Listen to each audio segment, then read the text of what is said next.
Episode 86. You're the apple of my eye, an apple for the teacher. Apple peaches pumpkin pie, who is ready? Holler I! Greetings and welcome into the Pawtuxet General. I am your host, Jess. This week we hit fall in style. A Caramel Apple Sangria to wet your whistle, a Butternut Squash Pecan Casserole to wow you and yours, a bonus update and recap of Amy's Maple Pumpkin Pecan Scones. Then we have a chilling submission by podcast pal Piper V.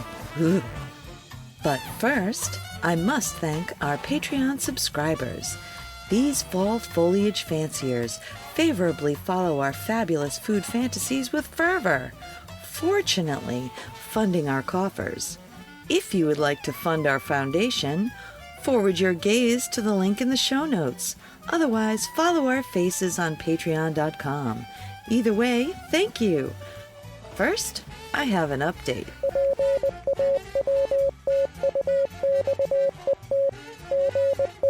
This just in. I've been making a good amount of scones this year, and here we are again at that time of year when everybody likes a little pumpkin.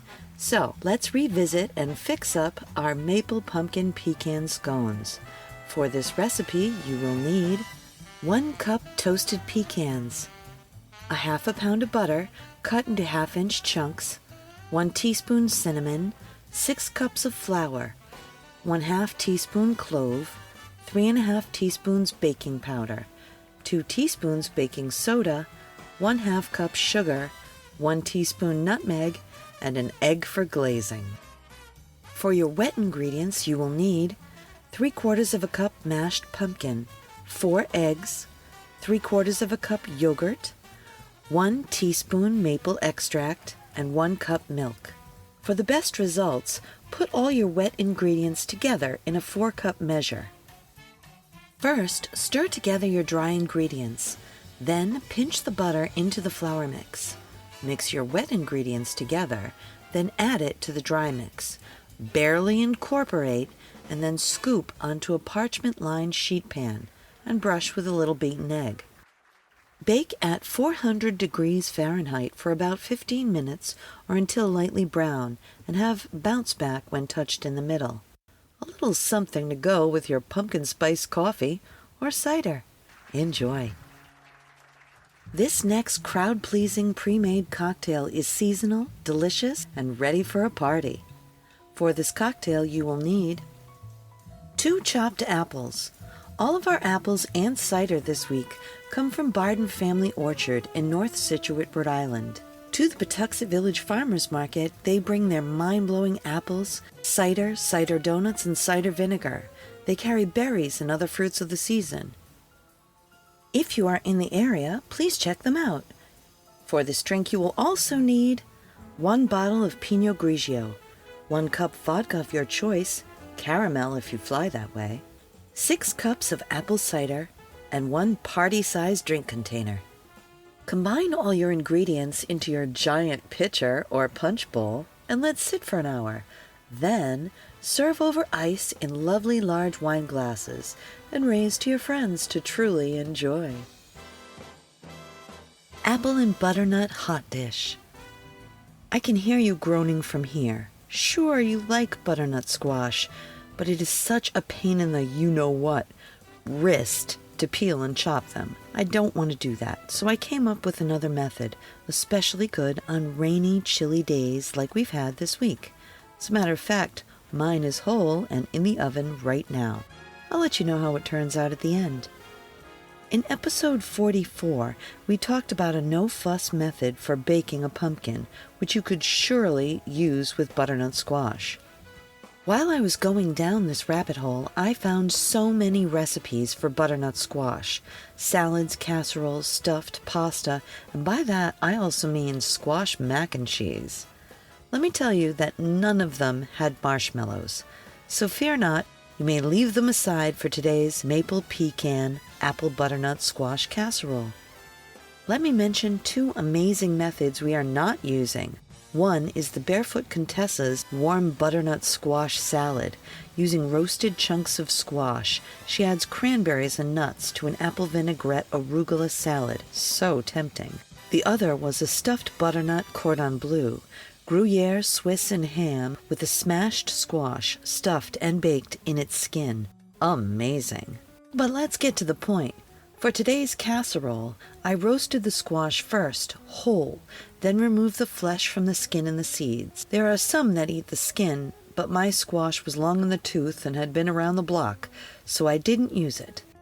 For this recipe, you will need a good-sized butternut squash, or any squash will do, 2 eggs, salt and pepper to taste, 8 tablespoons butter, melted, 1 1/3 cup of pecans, whole, 1/3 cup maple syrup, 3 apples, peeled, cored, and chopped into 1½ inch cubes. As I said already, I baked my squash whole. It was done when it was easily punctured by a fork, about 1 hour to an hour and a half, baked at 350 degrees Fahrenheit. Then I removed it from the oven and let it cool until I could handle it comfortably, about a half an hour. I took a metal spoon and scraped off the skin, then spooned out the seeds and the pulp. Feel free to, just like a pumpkin, remove and roast the seeds with salt for a lovely treat. Then I mashed the squash, adding the butter and eggs, a good amount of salt and pepper, and then, when well mixed, the apples. And while the oven preheats again to 350 degrees, let's glaze the pecans.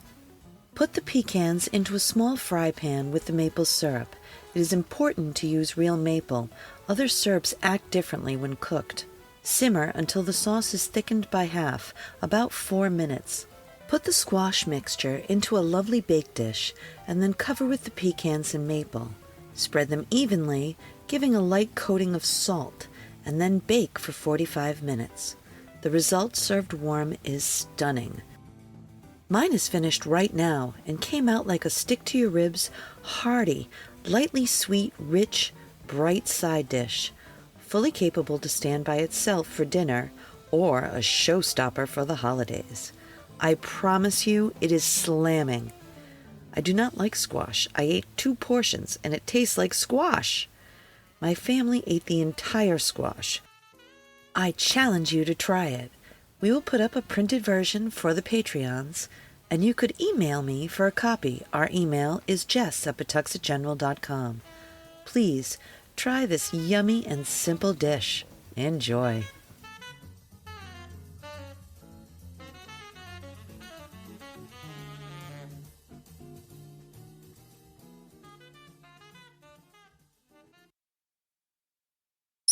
I want to tell you about my friend Mike and his electromagnetic pinball museum and restoration arcade. It's an all-inclusive place to relax and share anything related to modern pinball and arcade games. A group of pinball and arcade fans with an addiction to games of all kinds and Lego too.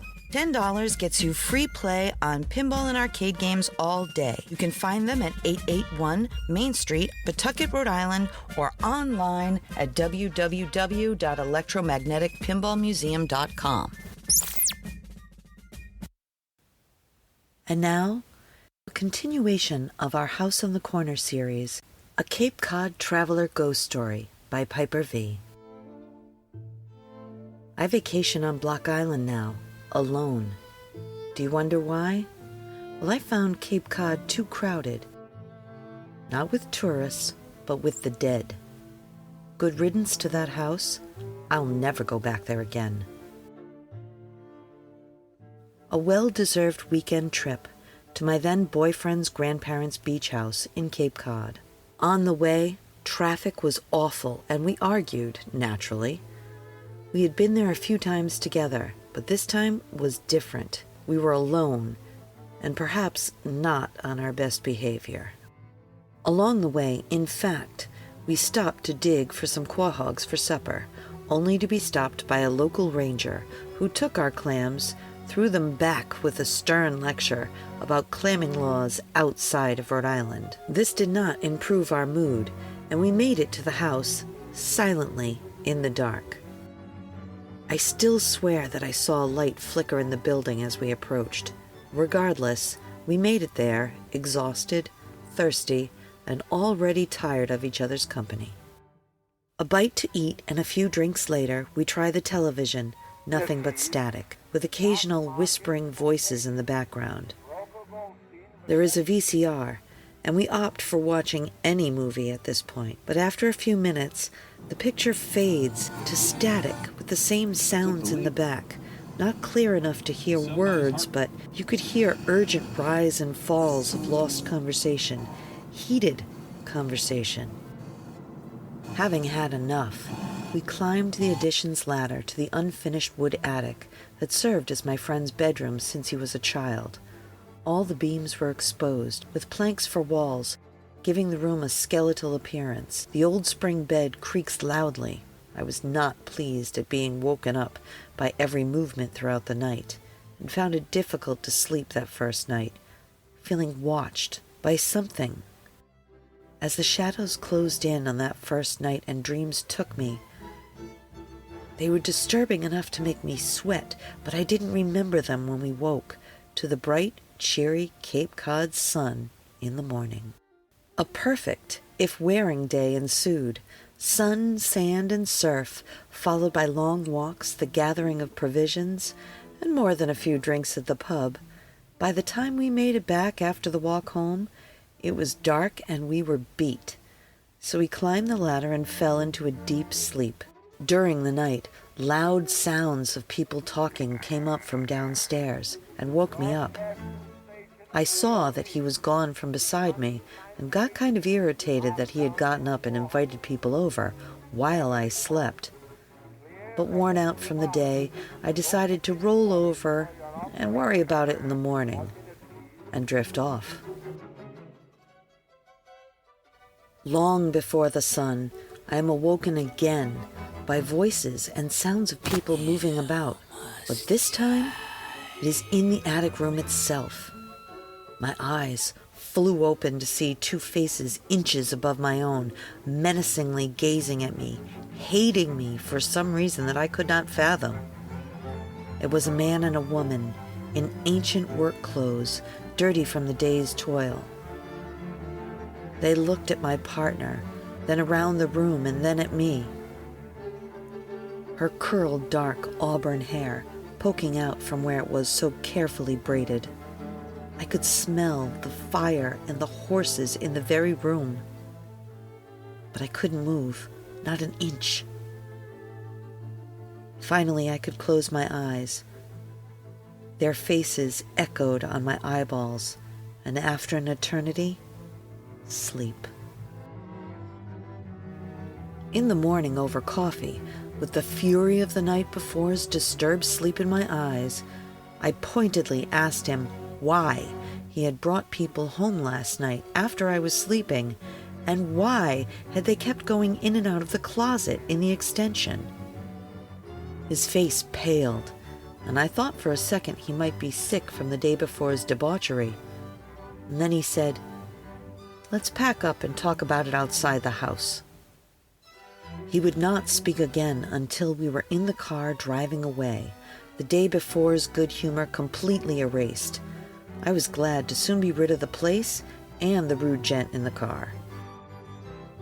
"I don't appreciate," he finally said, "you spreading the rumor or playing this trick on me." To which I replied, "Excuse me?" He explained at length how an ex-girlfriend had spread around that rumor about strange parties at night in the beach house after they had broken up. With hesitation, I told him how the people had kept their attention on the closet. This made him pull over and explain how his grandfather had bought the wood from a traveler's caravan to construct the addition. In that, in fact, the wood was specifically used for that closet. Not only that, but these folks had been visiting him in his dreams all his life. I kept my own counsel on the ride home, questions speeding through my mind. Why hadn't he told me before we arrived? Why did he dismiss his ex's account? But most of all, why did he keep bringing new girls there to have the wits scared out of them after he knew? I knew two things, though, that day. I was not going back, and he was a jerk.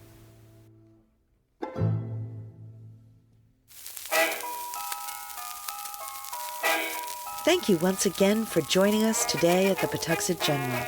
If you would like to reach out with a question, comment, recipe, or local ghost story, our email is jess@pawtuxetgeneral.com.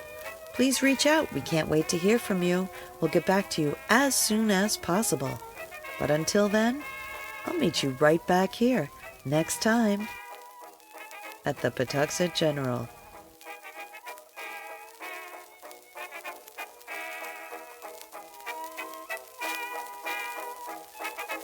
A Something for Posterity production, pre-recorded in Pawtuxet.